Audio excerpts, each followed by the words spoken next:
Welcome home to USA Global TV and Radio, a place where dreams take flight, with authentic storytelling, diverse perspectives and meaningful conversations, where global stories unite and bridges are built beyond all borders. Discover world-class education, entertainment, hope and inspiration. Together, we're building bridges worldwide. Subscribe to our channel, USA Global TV. Download our app, USA Global TV. Be our guest or join our team. Visit usaglobaltv.com. Thanks to our founder and executive producer, Dr. Jacqueline Kerbeck. Music score by Yeffy Tang from Cloud Road Music. Voiceover artist Mike Porter. Creative direction by Paul Garcia. USA Global TV and Radio. Your home for global connection. All rights reserved. This video and its contents are the exclusive property of USA Global TV and Radio. Unauthorized use, duplication or redistribution in any form is strictly prohibited.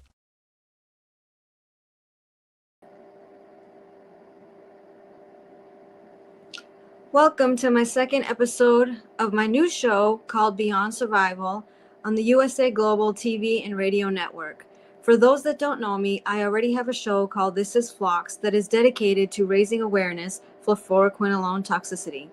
In 2021, I took 3 pills of an antibiotic called ciprofloxacin, and within 5 months, lost over half my body weight and entered into hospice at 60 pounds.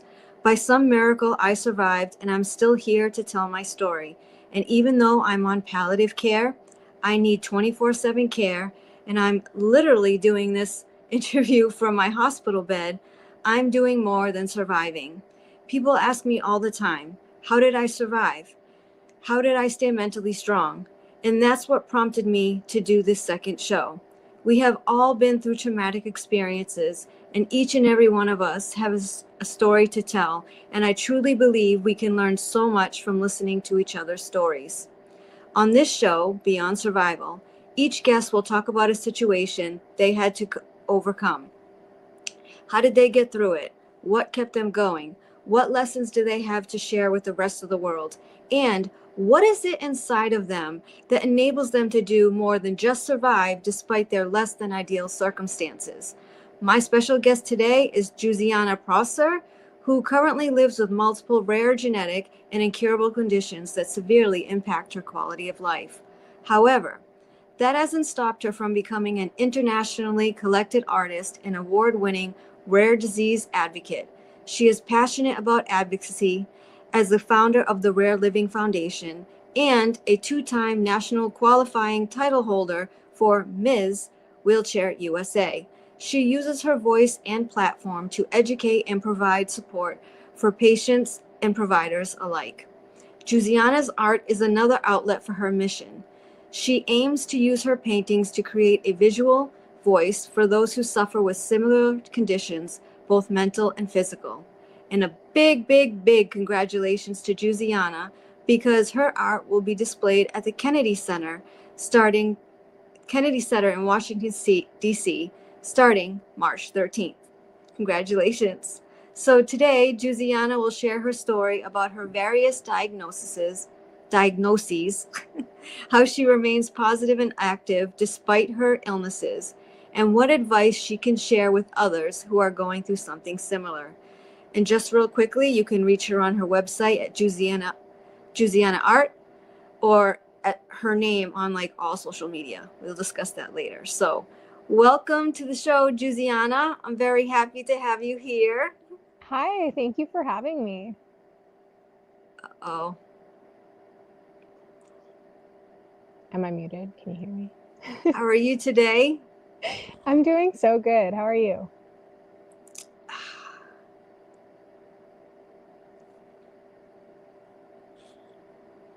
Can you hear me? I can't hear you. No.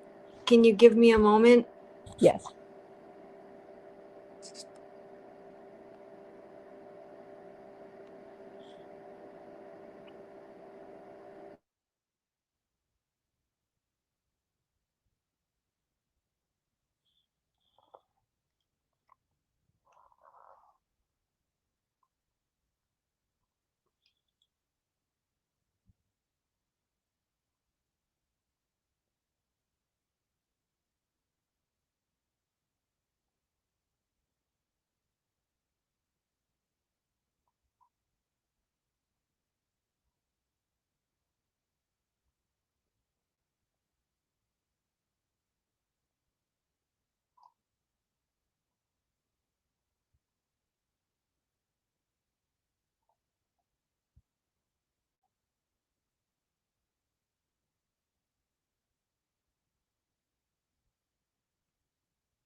You there?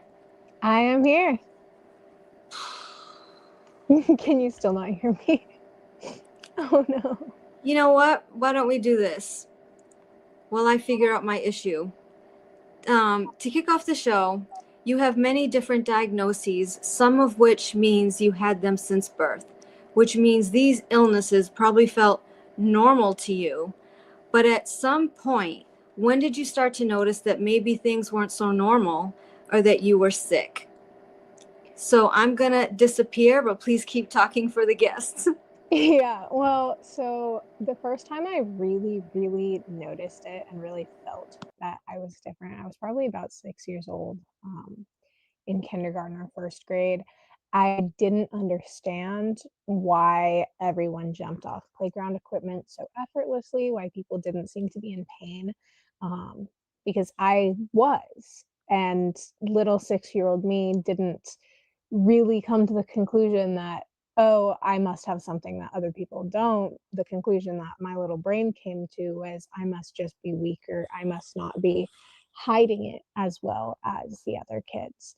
And I think that carried on throughout my life a lot, even in and out of the hospital in my, you know, 10, 11, 12 kind of ages. I still did not realize something was really actually wrong until I was about 14, when things went downhill a lot more. And, at that point, it did become more disabling. I had to take more breaks. I was more sick. I was visiting the doctor more. And it just kind of kept going from there. But I'd say my earliest memory was probably when I was around 6 years old. Wow. That's really young. Yeah. So let me ask you this, because I'm also someone that's on palliative care, but I'm a lot older than you. What does it feel like to be 22 years old and on palliative care? And what does that mean to you and your future?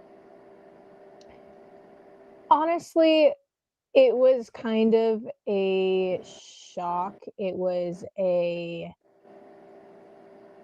hard thing emotionally, but I think it was very validating to my experience of how severe things were, because for so long it had been dismissed and disregarded and considered mild and normal. So definitely lonely, definitely scary, but it was overall just validating. And for what I feel it means for my future, honestly, I feel it gives me more of a future, because if I have any chance at palliative care helping improve my quality of life, I will have a better future, a brighter future, a future with more opportunities than I would if I was just completely bedridden with no care.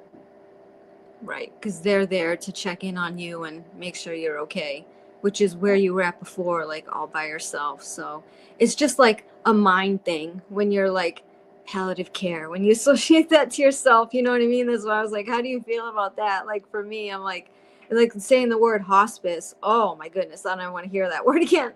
But it's just it messes with your mind a little bit. But you're right. I mean, these organizations and services are there for a reason, and we're probably both still alive because of them. So thankful for them. Um, Definitely. so the other thing I wanted to ask is, you're in the hospital a lot. How do you keep a lot? I feel really bad. How do you find the motivation and drive to keep going? Because it's like you'll be okay, and then tomorrow you might be in the hospital again. I said, "Oh, poor Giusiana's in the hospital." Like, how do you keep going and just be not be like, you know what? I've had it. Like, this is like, I'm so tired of this. Being truly honest, I almost every time I am in the hospital, I have that. I have had it. I am done. This is enough. Like that is. I have that moment almost every time, every ambulance, every hospital visit. It it does wear you down, and I wish I could say it's gotten easier, but it's kind of only gotten harder. But what keeps me going is the fact that I know I've made a difference with my advocacy, and I know the things that I do to raise awareness and to provide community, and the talks that I give and my social media posts, I know that they make an impact for people.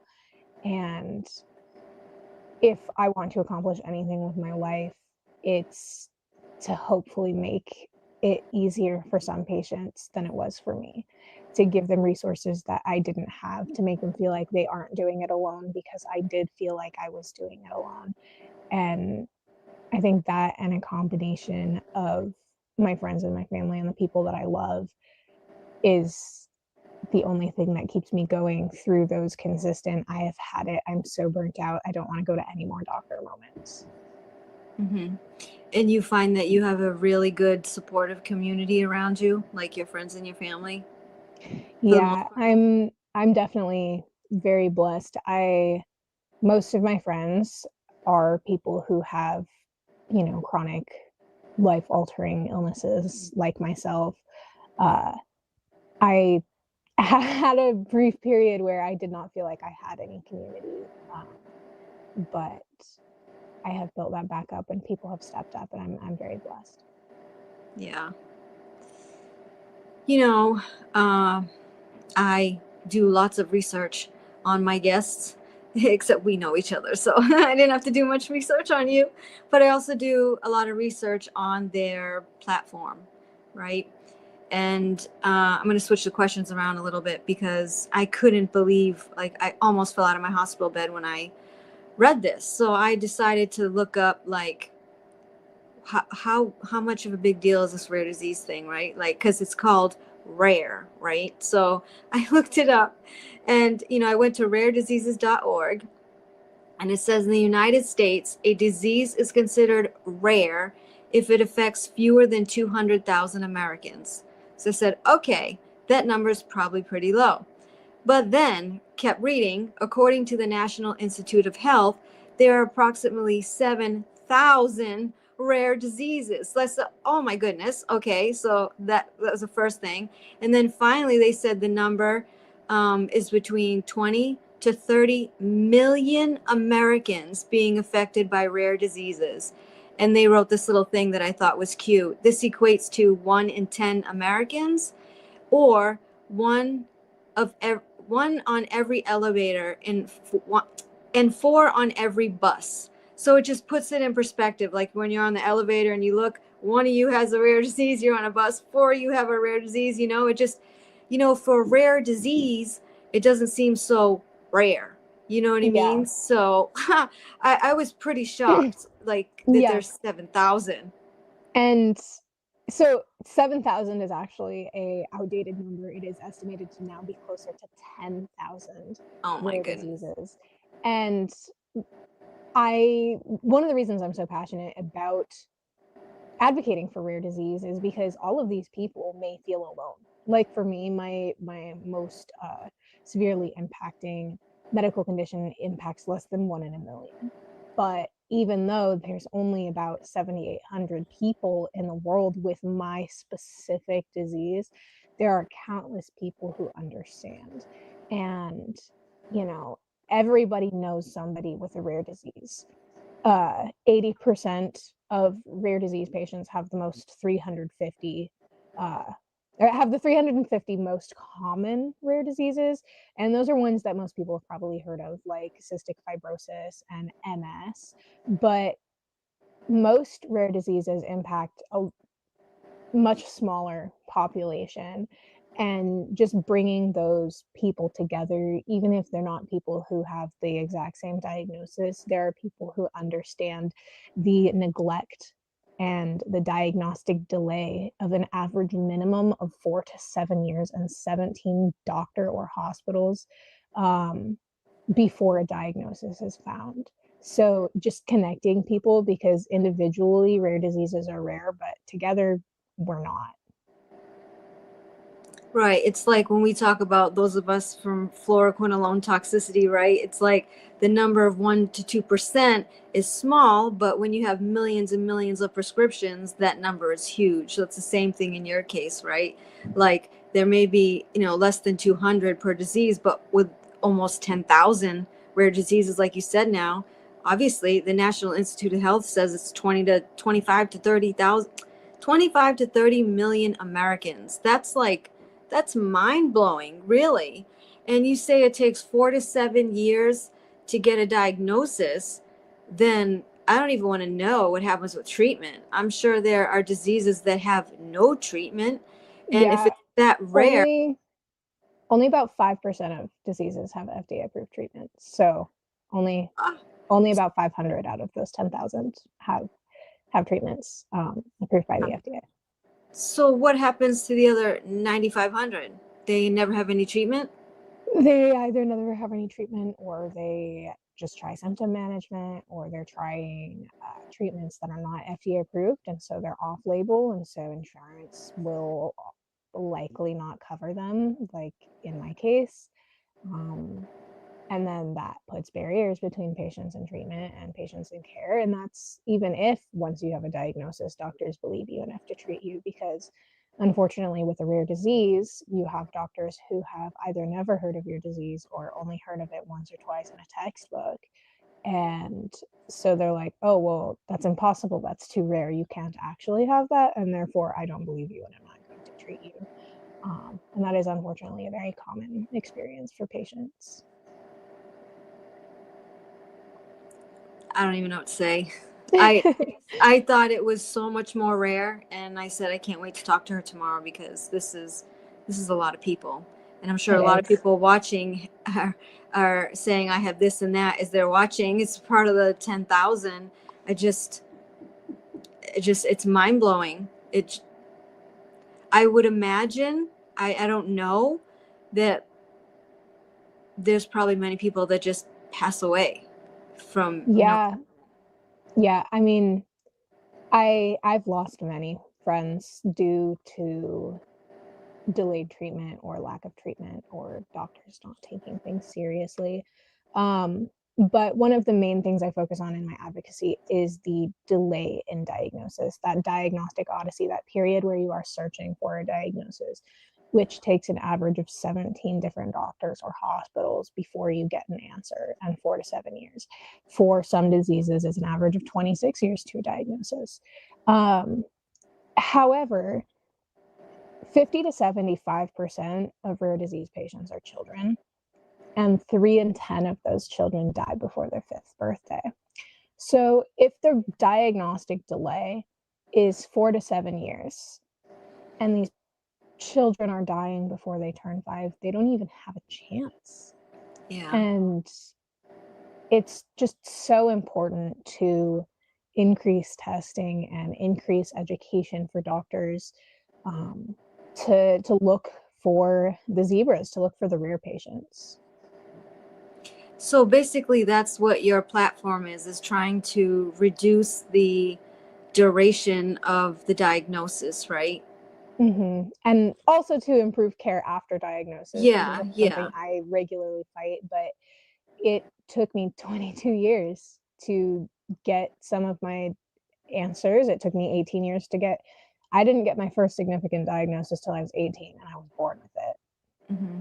And I didn't get my spinal cord birth defect that is causing spinal cord injury. I did not get that diagnosed or taken seriously until I flew to Spain Mm-hmm. at 21 years old. So, I'm blessed that I had the ability to travel for medical care, but many patients don't have that, and they are just left in perpetuity without answers or being labeled as a psych patient. Yeah, familiar with that too. Mm-hmm. Lots of people where the medical system can't explain an illness. You have a psychological illness, even though you're never tested for one, but you're diagnosed with one, which is crazy.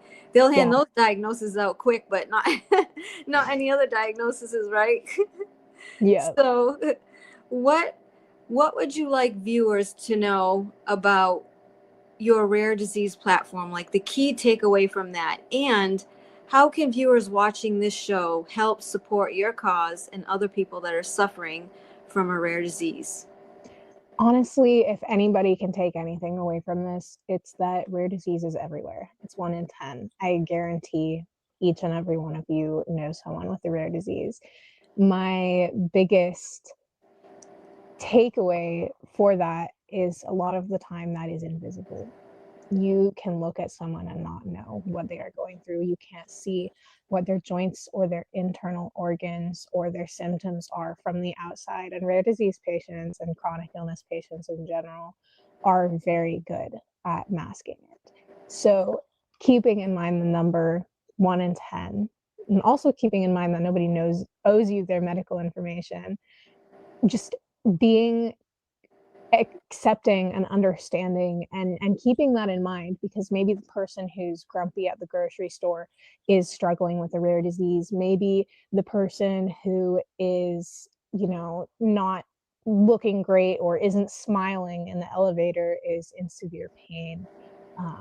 Just being aware of that. And if you are a patient, I want you to take away that you know your body best. If it takes more than 17 doctors to find an answer, then go find that 18th opinion. You know your body best, and there is an answer out there for you, even if nobody that you've talked to so far has found it. And as for how people can support and get involved, just raise awareness, give me a follow, work with rare disease organizations and local organizations for specific diseases. There's so many opportunities, and the more we talk about it, the more we can fight for change and help these patients get the life-saving diagnoses and care that they need. Yeah, there's one thing I want to point out about social media that you just brought up, like the invisible illness. And I think for all of us that are advocates here on social media that are suffering from whatever illness that we have, I think, most people are very understanding and like supportive of our cause, but there are also the people that are like, if you can do a video, you're not sick. You look pretty healthy. But Yeah. This is the biggest thing that people need to understand is like this interview is a 45-minute snippet of each of our lives. What happens for the rest of the 23 hours in our day today? I'm gonna have to rest for 5 hours to recover from this, Exactly. It's so important for people to know that they don't have the whole picture, whether from social media or from a 5-minute interaction or even going out in person and hanging out with someone. You don't know what they had to sacrifice to be able to do that. That's right.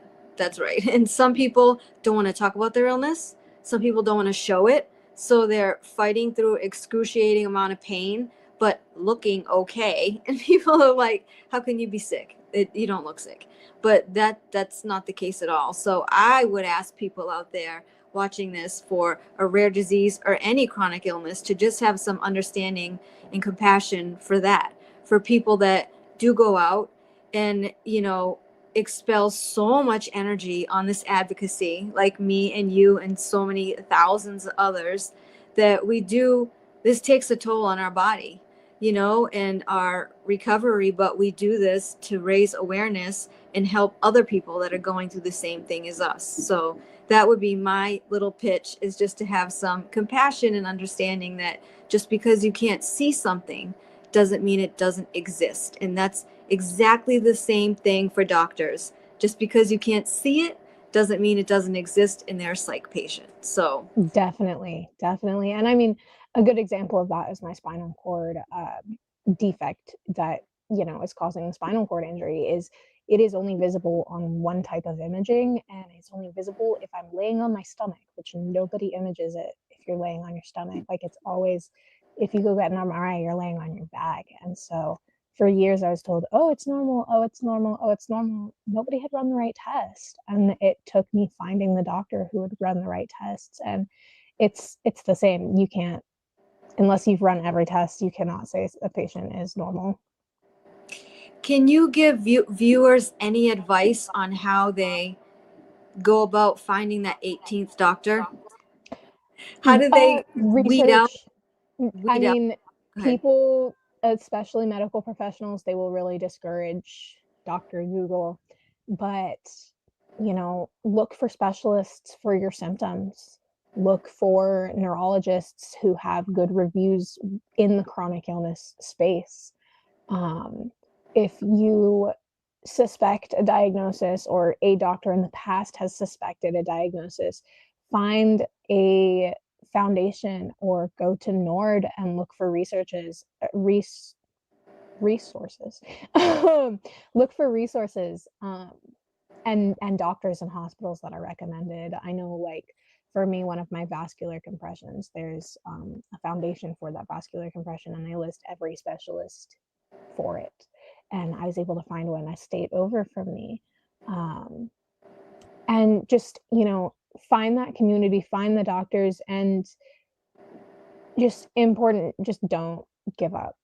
You will have bad doctors. You will have frustrating medical appointments, but it's, as cliche as it is, it's a matter of picking yourself up and keeping on going, even if you don't have the energy. Could you explain to the viewers what NORD is? You said go to NORD. Yeah, NORD is the National Organization for Rare Disease or Rare Disorders or something. Yeah. But they have a book of every rare disease. They have resources. They have a program for undiagnosed diseases, I believe. They even have the ability to apply for grants for travel to go see medical providers if you have or suspect a certain rare disease. So they're a really valuable resource. Mm-hmm. Yeah, I noticed them every time I was looking up rare disease. They kept coming up. So I think that's probably a very good resource for the viewers. Absolutely. Yeah. So I'm going to do a little pivot and let's talk about your art, because let me tell you, your art being featured at the Kennedy Center in March, it's a huge deal. So tell us about, what that means to you and how it improves your quality of life and how you use it for your advocacy. Yeah. First off, I'm really excited. I don't even know how much this achievement means to me. But yeah, so I did art here and there as a kid, as any kid in school does, but I didn't really start doing art until I was 17. I had to fly across the country for a major surgery, and I was stuck there for a month in a hotel recovering, and I was bored out of my mind. So we picked up some art supplies, and I started to teach myself how to paint. And when I got home, I continued that, and a couple months later, one of my conditions came out of remission, and I was just in excruciating pain, and I was trying to use my art as a therapy and as a way to process that pain, because it was bad enough that I didn't want to be here anymore. And even though prior to that I'd never really shown anybody my art, I just felt like I really needed to share it in an online support group for my condition. And I had so many people comment and reach out and just say, hey, you've given me a voice. You have visualized my experience in a way that I couldn't have done with words.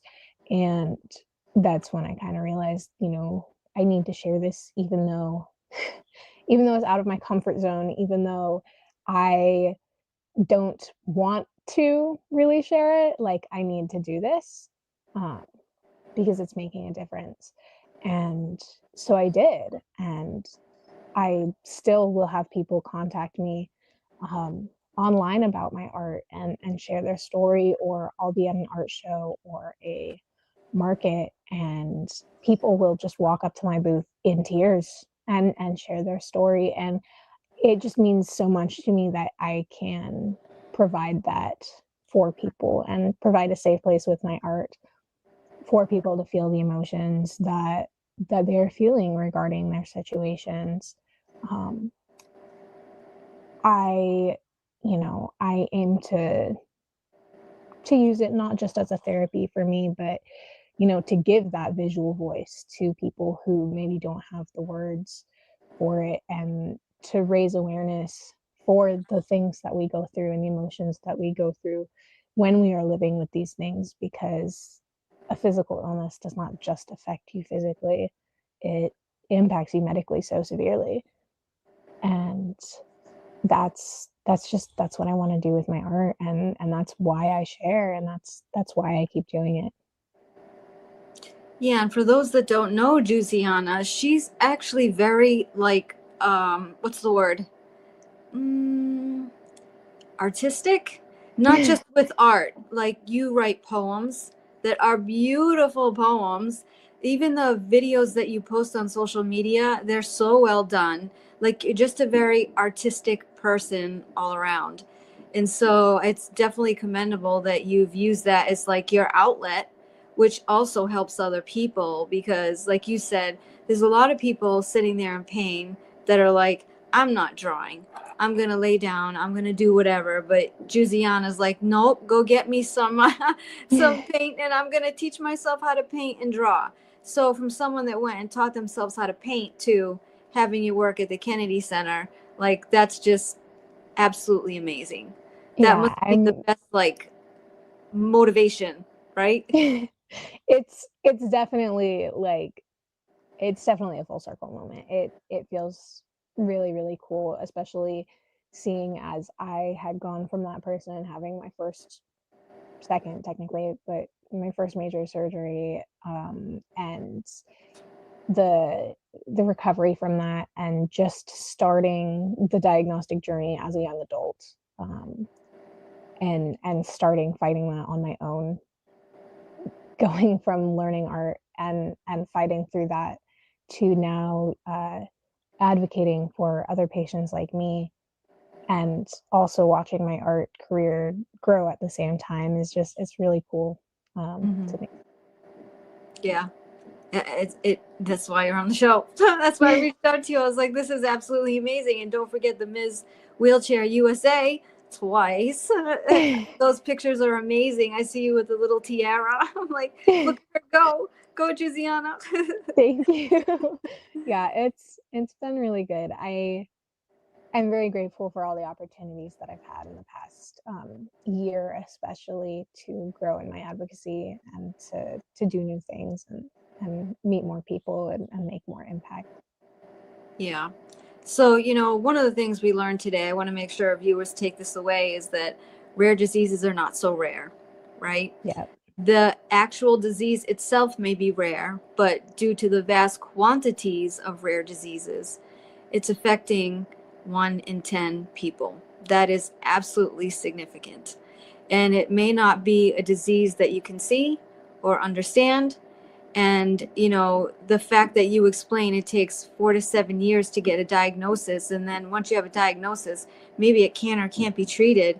I mean, that's quite a life sentence to have. I yeah, think that would do a lot to people's psyche. After all these years of being, it's all in your head, and then they find out the rare disease. Oh, here's some validation, but we don't know what to do with you, yeah, right? So that's why I ask, like, you know, what is it like? What can you share with the viewers that face a similar situation like you? Like, this is what I'm trying to get to. Like, what is that thing inside of you that makes you keep going, that makes you keep fighting, that makes you keep being an advocate? Like, what is it? Can other people that want it get it? You know what I mean? Like, get to that frame of mind. Do you get what I'm saying? Like, yeah. what is? I do. I I think for me, and this may not be something that relates to everybody, but for me, it's wanting to make a difference and provide resources and comfort and community for patients just entering that process, or still in the depths of it, that I didn't have, because I felt really alone. And so even when I struggle, even wanting to stay for the people that I love, and even just wanting to continue going to doctors, I think like, well, I have to, because I have to keep providing these resources. I have to keep creating this content that is helping bring people to the right answers. I have to keep helping people, because I didn't have that. If I can even make one person feel less alone, then that's what I want to do, you know? Mhm. And that may be something that doesn't resonate with people if they're not comfortable having a platform, but I will say, even if you don't feel like someone sees your strength, someone does. And not to be like, oh, everybody's inspiring, but someone sees your strength and it is real, and your struggles are real, and you keeping on going is no small feat. And that is something to be proud of in and of itself. Yep. You make me emotional. um, yeah, I end my show with a message of hope, right? So for all the things that we just discussed, seems like hope would be very minimal for people with a rare disease that are just struggling to be heard and struggling for acceptance and struggling for a diagnosis and treatment, which they may never get. As you said, like Yeah. 500 out of the 10,000 get some sort of a treatment. So what's the message of hope that you can give to anyone that's in your situation, that no matter what they're going through, there really is still a way to carry on, even if your quality of life isn't the greatest, because you definitely are. Like I can't express to the viewers like how much you go to the hospital, and here you still are on this interview, going to Washington D.C. like to advocate, and then Miss USA, Miss Wheelchair USA, and then the art. It's just you're still figuring out a way how to do all of it. So what message of hope can you give others that they might be able to have a life or something, even though they're in not the best of circumstance? I would say that beauty comes from brokenness. And even though this disease has completely destroyed my life and my hopes and my dreams, and has me in bed almost all day, every day, the best things in my life have also come from it. I've met amazing people, my best friends, through chronic illness spaces online. I met you. I created a community. I have my art career that only started because of my illness. There are good things that can come from it. And I will be the first to say that probably 80% of the time, I am not in that mindset and I'm like, man, this sucks. But, you know, if somebody gave me the opportunity to be cured, but that would mean that I'd never have had it in the first place, I would say no, because of the things that have come from it and the people that I've met and the opportunities that I've been given, um, because of my illness. Wow, that's a very strong statement. Yeah. If people ask me that question, I don't know what my answer would be. Maybe it'd be the same. I'm not sure, but that's very admirable, Giusiana. So, is there anything else you'd like the viewers to know, or anything you want to say before we go? I guess just reiterating, if you're fighting for a diagnosis, if you're fighting the medical system, you're not alone, and you know your body best. Keep looking for second opinions, and just keep at it, even though it's exhausting. And you're not alone. Find your community. The internet is a wonderful invention. Yeah, and I would, advise the users to find you on social media. You have Yeah, her name right here, Giusiana Prosser. You find her anywhere, just Instagram. She's huge on TikTok. She has her website here, the Rare Living Foundation. You're the CEO of that. So, you like it's easy to find you. And I think anyone that, needs support or to reach out to you, I think that you're perfectly fine helping people do that. And yeah, absolutely. anybody that has any comments or questions, drop them in the show. We always check the comments after a show is over. so we can do that as well. But I really think you should do yourself a huge service and follow Giusiana. I followed you from the second I followed you. I was like, we started talking. I was like, I love this girl. She's like, has so much life and, so much to give despite everything that you're going through. And I just appreciate you and your platform and our friendship. So thank you for being here today. Yeah, and thank you for having me. It's always a pleasure to talk to you. Yeah, same here. So I guess that's it for my second episode of Beyond Survival. Thank you so much. And I will see you all next month in March for episode 3. Take care, everybody.